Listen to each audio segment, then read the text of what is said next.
এবং যোগ্যতাকে কাজে লাগানোর সুযোগ সবচাইতে বেশি।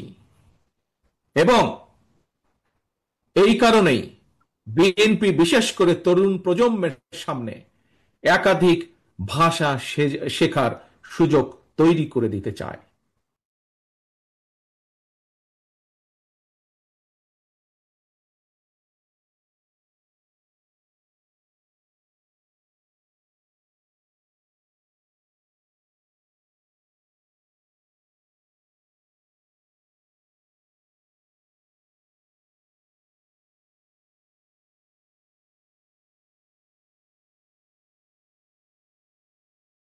এই ভাষাটাতে আরো দক্ষভাবে ব্যবহার করতে পারে, দক্ষভাবে শিখতে পারে। কিন্তু শুধু তাই নয়, এটার পাশাপাশি আমরা আরো কতগুলো ভাষা রাখতে চাই, যেই ভাষাগুলো জানা থাকলে আমাদের ভবিষ্যৎ প্রজন্ম, আমাদের ছাত্রছাত্রীরা পৃথিবীর যেখানেই যাক না কেন, তারা সেই দেশে যে কোনোভাবেই কর্মসংস্থান ব্যবস্থা করতে পারবে।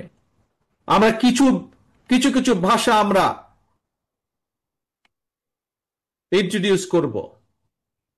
হতে পারে আরবি, হতে পারে ম্যান্ডারিন, জার্মান, ফ্রেঞ্চ, জাপানিজ সহ এরকম এই কয়েকটি ভাষা আমরা রেখে দিব। এর ভিতর থেকে ছাত্র বা ছাত্রী তার ইচ্ছে মতন, তার খুশি মতন সে বেছে নিবে কোন তৃতীয় ভাষাটি সে শিখতে চায় বা দ্বিতীয় ভাষাটি শিখতে চায় সে। এবং সম্ভব হলে আমরা তৃতীয় ভাষাটি ইন্ট্রোডিউস করব প্রাইমারি লেভেলে, এবং ক্লাস 6 এর পরে সেকেন্ডারি লেভেলে আমরা চতুর্থ একটি ভাষা আমরা আবারও ইন্ট্রোডিউস করব। অর্থাৎ নিজের ভাষার পাশাপাশি একজন ছাত্র ছাত্রীকে আমরা চেষ্টা করব ইংরেজি সহ আরো দুটি ভাষা জ্ঞান তাকে দেবার জন্য। এবং এই ভাষা শিক্ষাটাকে কিভাবে পৌঁছে দেওয়া যায় শিক্ষার্থীদের কাছে, কোন ক্লাসের কোন লেভেল থেকে কোন ভাষাটিকে কিভাবে শিক্ষা দেওয়া যায়, সেটির বিষয় দলের ভিতরে একটি টিম কাজ করছে, যারা এই বিষয়ে এক্সপার্টিস যাদের রয়েছে। প্রিয় ভাই বোনেরা, ভাষা শিক্ষার সুযোগ সৃষ্টির পাশাপাশি আমরা আরো কতগুলো বিষয় ক্লাস 12 পর্যন্ত আমরা অ্যাড করতে চাই, ইন্ট্রোডিউস করতে চাই, সংযুক্ত করতে চাই। আমরা কি সেগুলো? স্কুল কলেজ পর্যায় থেকে শিক্ষার্থীদের জন্য আমরা কতগুলো প্র্যাকটিক্যাল সাবজেক্ট আমরা রাখতে চাই, যেমন ডেন্টাল হাইজিনিস্ট বা মেডিকেল টেকনিশিয়ানের মতন বিভিন্ন টেকনিক্যাল বিষয়, থিওরিটিক্যাল এবং প্র্যাকটিক্যাল নলেজ অর্জনের সুযোগ আমরা তৈরি করতে চাই। এবং ইনশাআল্লাহ আগামী দিনে জনগণের রায়, বাংলাদেশ জাতীয়তাবাদী দল দেশ পরিচালনার দায়িত্ব পেলে দ্রুততার সঙ্গে এই বিষয়গুলো আমরা শিক্ষার্থীদের জন্য ইন্ট্রোডিউস বা বাস্তবায়নের কাজ শুরু করব, বাস্তবায়ন করব ইনশাআল্লাহ। প্রিয় ভাই বোনেরা, এবার তোমাদের সামনে আমাদের আরেকটি চিন্তা, আরেকটি পরিকল্পনার কথা তোমাদের সামনে তুলে ধরতে চাই। যেই পরিকল্পনা বাস্তবায়ন করতে পারলে তোমরা এবং তোমাদের মতন লক্ষ কোটি তরুণ যুবক শিক্ষাঙ্গনের পরিধি পেরিয়ে শিক্ষা জীবন শেষ করে সহজে যাতে তাদের জীবিকা নির্বাহ শুরু করতে পারে, সেরকম একটি ছোট্ট পরিকল্পনা, আরেকটি পরিকল্পনা তোমাদের সাথে তুলে ধরতে চাই।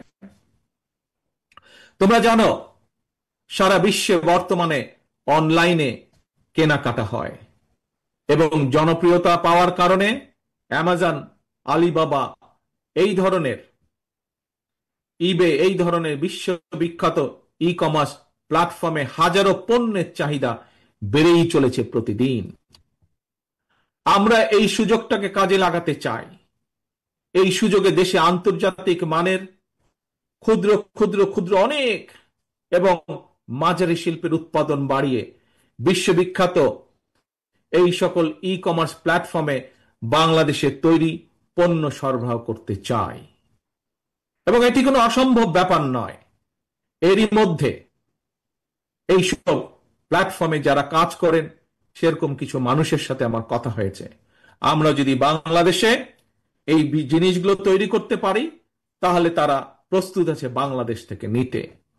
প্রিয় ভাই বোনেরা, কেন এই ছোট ছোট ছোট ছোট শিল্প প্রতিষ্ঠান আমরা তৈরি করতে চাই?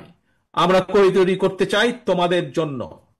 তোমরাই তৈরি করবে এইসব প্রতিষ্ঠান, সরকার থেকে সেটির সহযোগিতা দেওয়া হবে, এবং তার মূল লক্ষ্য, তার মূল উদ্দেশ্য, তোমাদের মতন সারা বাংলাদেশে ছড়িয়ে থাকা যে কোটি কোটি তরুণ যুবক রয়েছে, তাতে করে তাদের নিজেদের কর্মসংস্থানের ব্যবস্থা হবে, তাতে করে তারা তৈরি করবে এই সকল ছোট ছোট প্রতিষ্ঠানের যারা উদ্যোক্তা, তারা লক্ষ কোটি কর্মসংস্থানের ব্যবস্থা তৈরি করবে ইনশাল্লাহ। এবং এই কাজটি কিভাবে করা যায় তার জন্য আরেকটি আলাদা টিম এরই মধ্যে কাজ করছে গত 3 মাস যাবত। আমরা চাই দেশে বহু সংখ্যক ক্ষুদ্র এবং মাঝারি শিল্প উদ্যোক্তা তৈরি করতে, যারা ভবিষ্যতে যারা আসবে তোমাদের মাঝে থেকে, সেই সকল উদ্যোক্তা যারা আসবে তোমাদের মতন সারা বাংলাদেশে ছড়িয়ে ছিটিয়ে থাকা তরুণ যুবকদের মাঝ থেকে আসবে তারা, এবং সরকারের পক্ষ থেকে, রাষ্ট্রের পক্ষ থেকে আমরা তাদেরকে অর্থনৈতিক সহায়তা দেওয়ার সর্বোচ্চ চেষ্টা করব। প্রিয় ভাই বোনেরা, আসো এবার আরেকটি আইডিয়া তোমাদের সামনে, বা আরেকটি পরিকল্পনা তোমাদের সামনে তুলে ধরি। দেশে বর্তমানে তরুণ প্রজন্মের প্রায় 10 লক্ষেরও বেশি ভাই বোন ফ্রিল্যান্সিং কিংবা আউটসোর্সিং এর মাধ্যমে বৈদেশিক মুদ্রা, শত কোটি বৈদেশিক মুদ্রা অর্জন করছে। তবে এই কাজ যারা করছে তাদের একটি সমস্যা, হয়তো এখানে তোমরা আজ যারা লক্ষ নেতাকর্মী উপস্থিত হয়েছ, লক্ষ সমর্থক, লক্ষ ছাত্রছাত্রী উপস্থিত হয়েছ, তোমাদের মধ্যে হয়তো অনেকেই এরই ভিতরে এই কাজের সাথে সম্পর্কিত।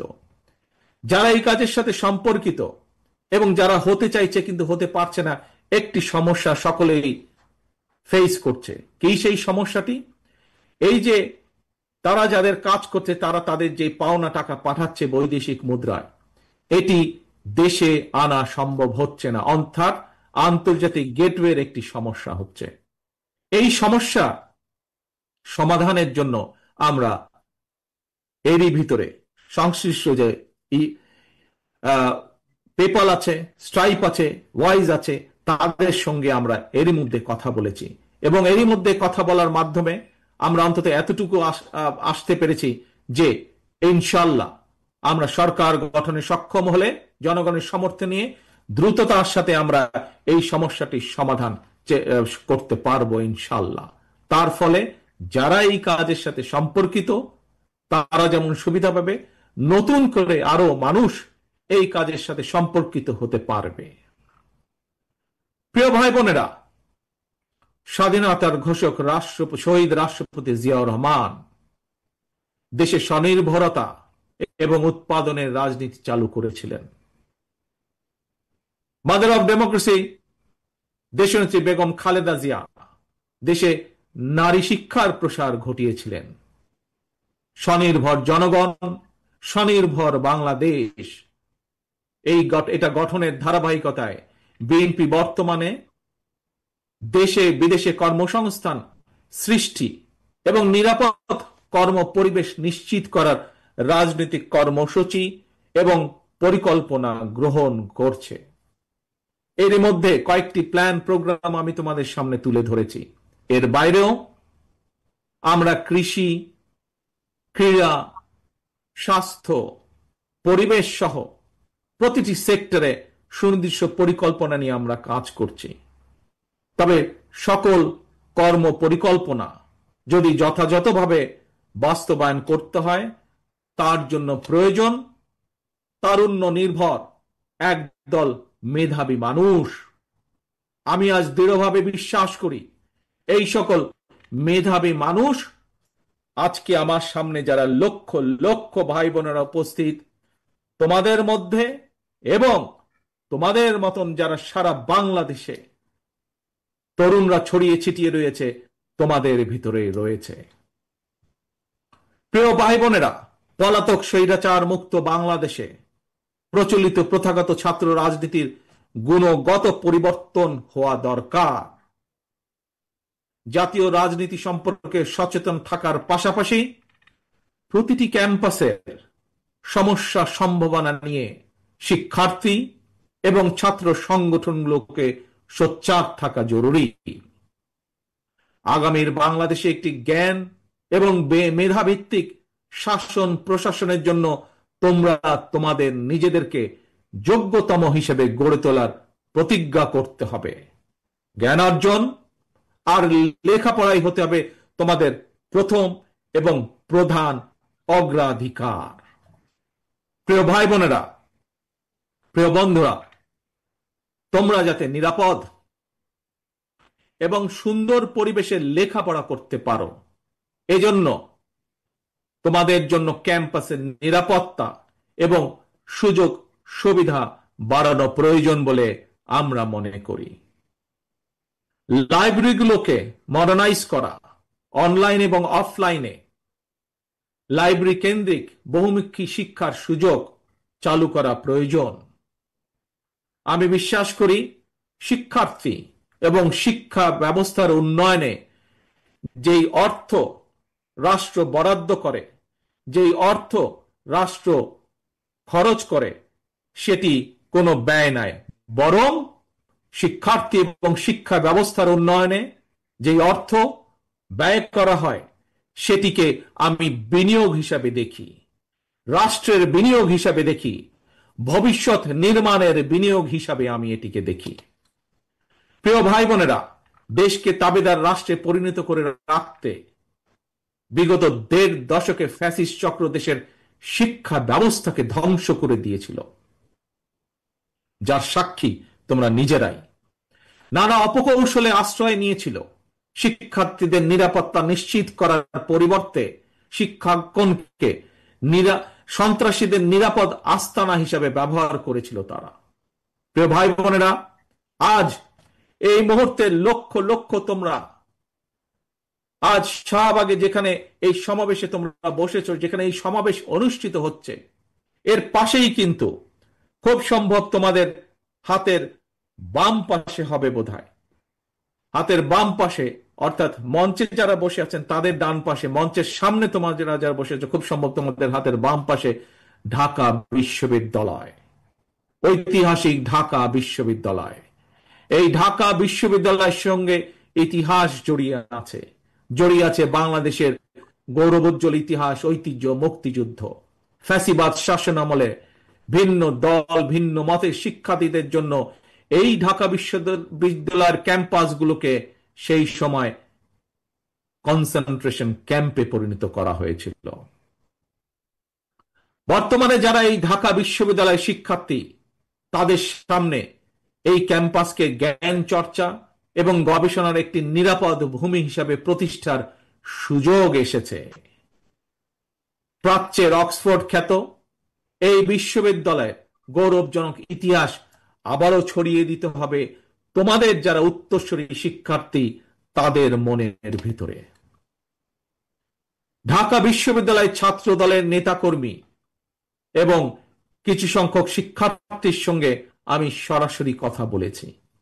ঢাকা বিশ্ববিদ্যালয়ের আবাসন সংকট নিরসনে আবাসিক হলগুলোতে বসবাস এবং খাবারের মান বাড়ানো অত্যন্ত জরুরি। এ ব্যাপারে আমি শিক্ষার্থীদের সঙ্গে কথা বলে হলগুলোতে বিদ্যমান সমস্যা এবং সমাধানের একটি লিখিত প্রস্তাবনা বিএনপির কাছে উপস্থাপনের জন্য ঢাকা বিশ্ববিদ্যালয় ছাত্র দলের নেতাদেরকে, কর্মীদেরকে আমি আহ্বান জানাই।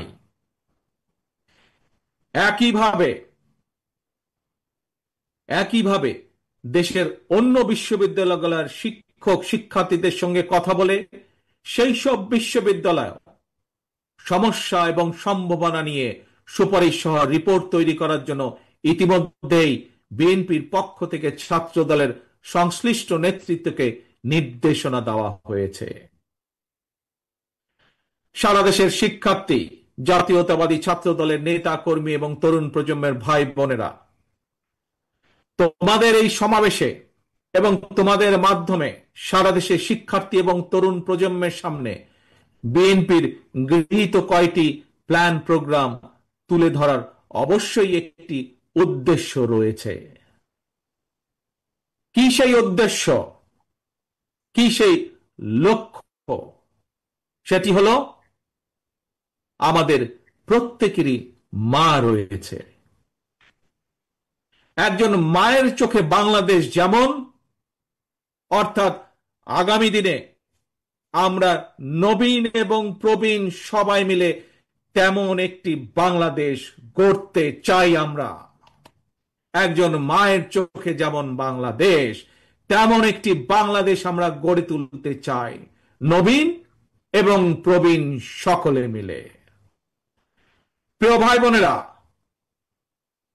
সারা দেশের ছাত্র দলের নেতা কর্মী, দেশের সকল শিক্ষার্থী এবং তরুণ প্রজন্মের দৃষ্টি আকর্ষণ করে বলতে চাই, আজকের এই তারুণ্য, আজকের এই শিক্ষার্থীরা আগামীর বাংলাদেশ। এই বাংলাদেশে ফ্যাসিবাদ, উগ্রবাদ, চরমপন্থার উত্থান কিংবা পুনর্বাসন, চরমপন্থার উত্থান কিংবা পুনর্বাসন ঠেকাতে শিক্ষার্থীদেরকে অবশ্যই সচেতন থাকতে হবে, সচেতন ভূমিকা পালন করতে হবে, যার আহ্বান এরই ভেতরে আজকের এই সমাবেশের সভাপতি সকলকে দিয়ে গিয়েছে। প্রিয় ভাই বোনেরা, দেশের প্রায় 13 কোটি ভোটারের মধ্যে গত 1.5 দশকে ভোটার তালিকায় এ পর্যন্ত প্রায় 4 কোটি নতুন ভোটার যুক্ত হয়েছে। তোমরা ভোটার হলেও ফ্যাসিবাদ চক্র তোমাদের ভোটের অধিকার কেড়ে নিয়েছিল। আসন্ন জাতীয় নির্বাচন সামনে, এবং এই আসন্ন জাতীয় নির্বাচনে তোমাদের হারানো ভোটের অধিকার পুনঃপ্রতিষ্ঠা এক বিরাট সুযোগ তৈরি হয়েছে।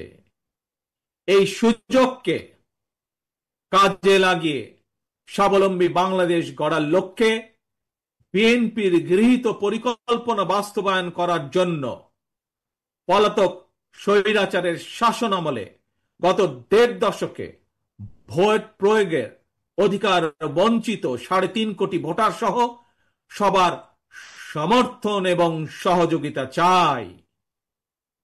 আজকের এই সমাবেশে উপস্থিত ছাত্র দলের নেতা কর্মী এবং প্রিয় শিক্ষার্থী ভাই বোনদের মাধ্যমে সারা দেশের সকল শিক্ষার্থী এবং তরুণ প্রজন্মের কাছে আজ আমার একটি আহ্বান থাকবে। সামনে উপস্থিত শিক্ষার্থী প্রিয় ভাই বোনেরা, ছাত্র দলের প্রিয় ভাই বোনেরা, মন দিয়ে শোনো কি আহ্বান আমি জানাতে চাই।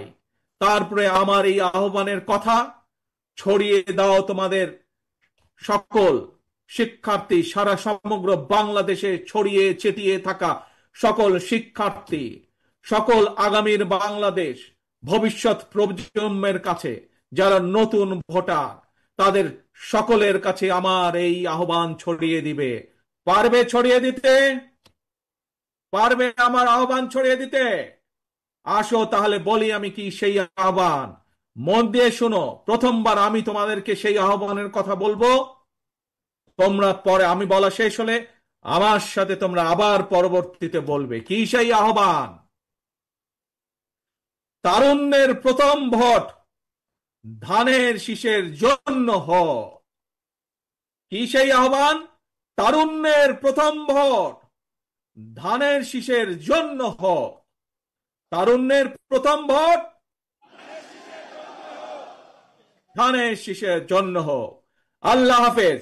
আসো আমরা আজকে প্রতিজ্ঞাবদ্ধ হই, ভবিষ্যৎ বাংলাদেশ, শহীদের কাঙ্ক্ষিত বাংলাদেশ গড়ার জন্য যা যা প্রয়োজন, নিজেদেরকে যোগ্য করার জন্য যা যা প্রয়োজন তোমরা তা সকলে গ্রহণ করবে। এই হোক আজকের প্রতিজ্ঞা। আজকের প্রতিজ্ঞা হোক তারুণ্যের প্রথম ভোট তারুণ্যের প্রথম ভর ধানের শীষের জন্য হোক। আল্লাহ হাফেজ।